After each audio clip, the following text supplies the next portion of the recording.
Hey class, this is lecture 11. This is the last one for the term, and again, this is all about the United States and Canada. So let me go through the assignments that I have. Again, not as many as in previous weeks. First, there is no knowledge check this week, so no early gauge. Instead, I'm having you start right away with reading chapter 11.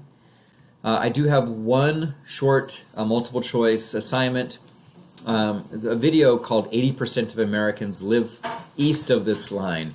It's an imaginary line that connects San Antonio, Texas in the south, all the way moving kind of at a northeastern angle to Winnipeg, Canada. And if you draw that line, you will see that 80% of Americans live east of that line. The video talks about why that is. Of course, California is where the majority of the people west of that line are living.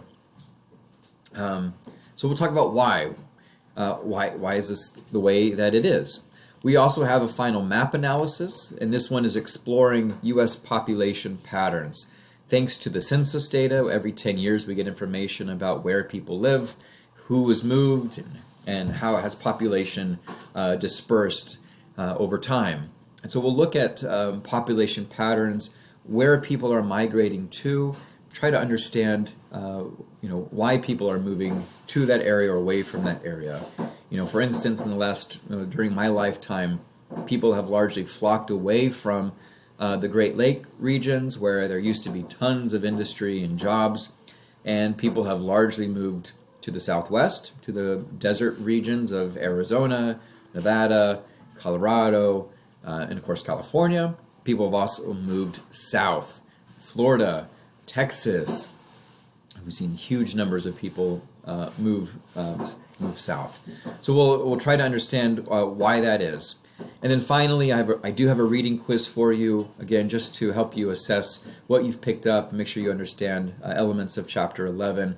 Remember, 2 attempts at these quizzes, and I will accept your highest score. When you have finished with this lecture, I want you to move directly over into that final exam folder.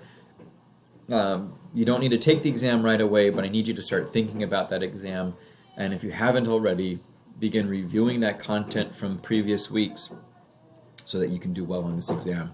All right, if you have any questions, email me, brantellsworth@centralpenn.edu.